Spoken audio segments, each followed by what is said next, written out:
এরপর আসুন বৈষম্য বিরোধী আন্দোলনে আমরা যারা শরীর ছিলাম, আমরা যারা আন্দোলন করেছিলাম, আমাদের আশা কি ছিল? মানুষ শান্তি পাবে, মুক্তি পাবে। কিন্তু 5 তারিখের পরে যারা লুট করেছে, দখলদারি করেছে, নির্যাতন করেছে, নিশ্চয়ই তারা এই সংগ্রামের কোনো শরিক ব্যক্তি হতে পারেন না, বরং তারা অবশ্যই আমাদের নীতি আদর্শের বিরোধী এক চক্র। এদেরও চিহ্নিত করতে হবে, এদেরও চিহ্নিত করতে হবে কারা প্রতিষ্ঠান দখল করতেছে।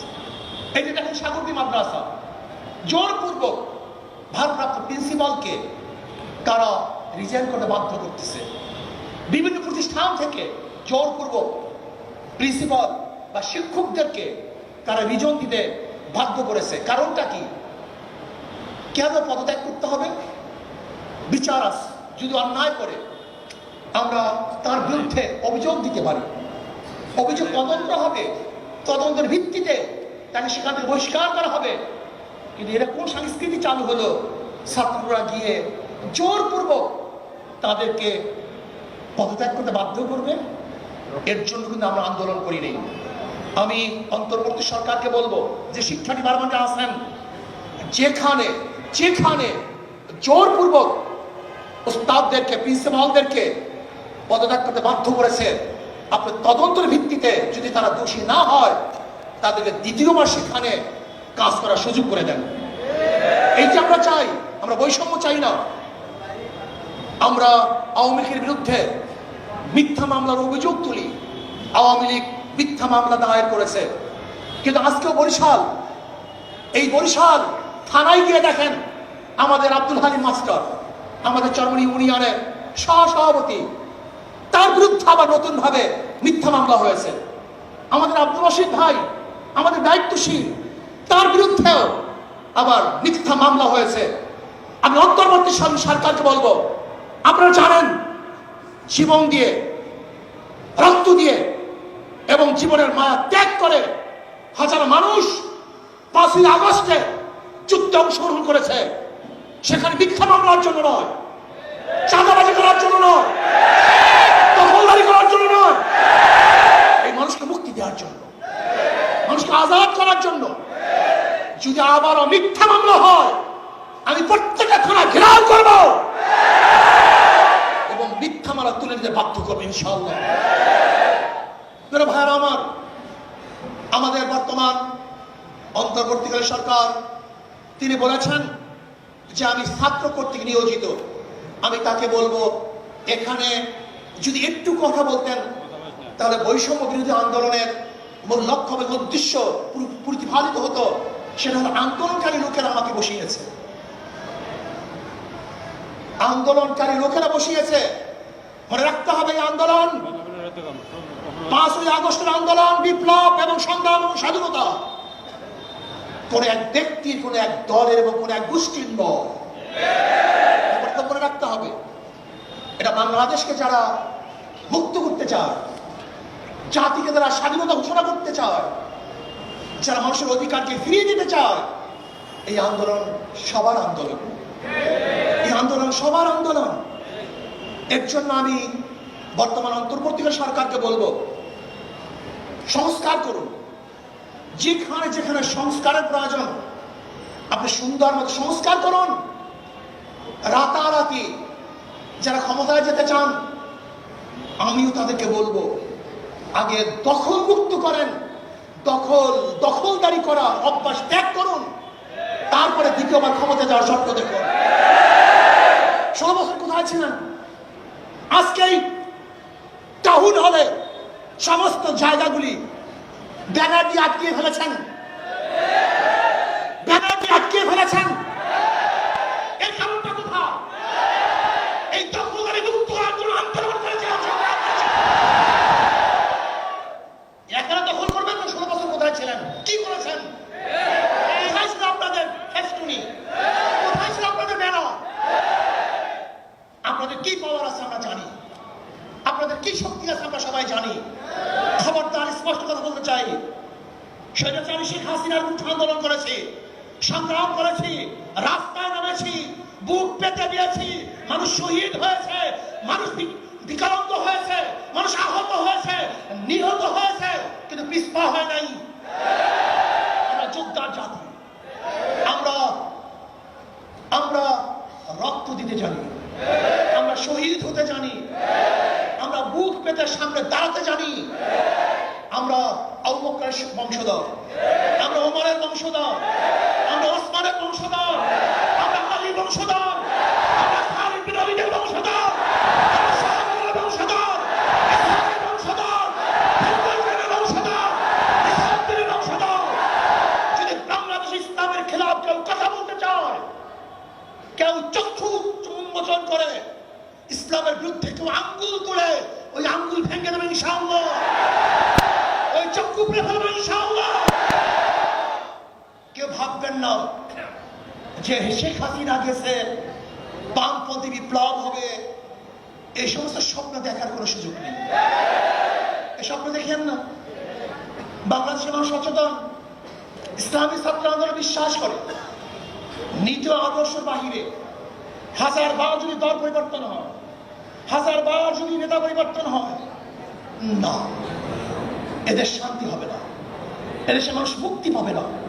এজন্য আমাদের শায়েখ ওমর সাহেব বড়াল্লাহ বারকাত বলেছেন, শুধু নেতা নয়, নীতির পরিবর্তন চাই।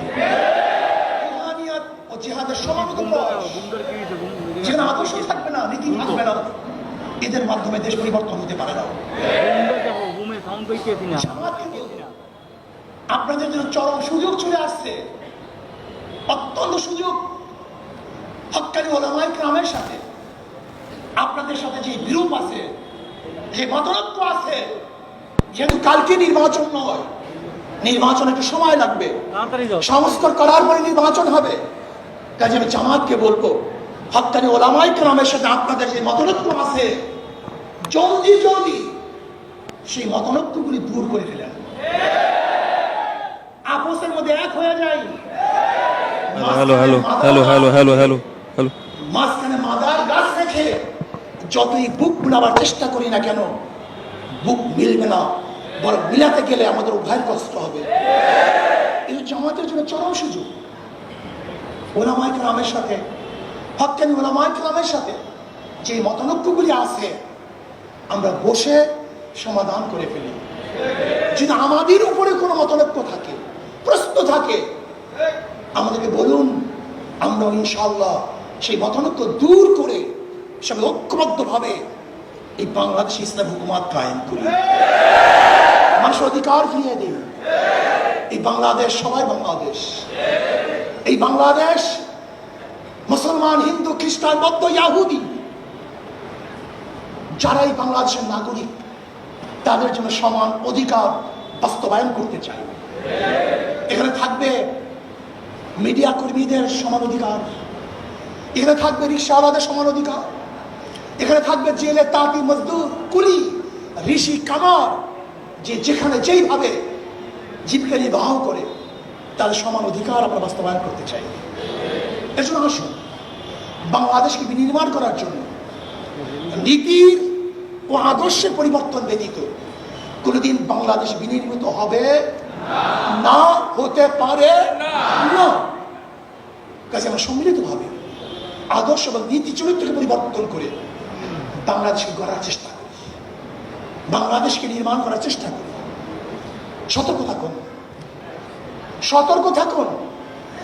প্রতি বিপ্লব ঘটাবার জন্য হাজারো চেষ্টা চলবে, চলতেছে, চলবে।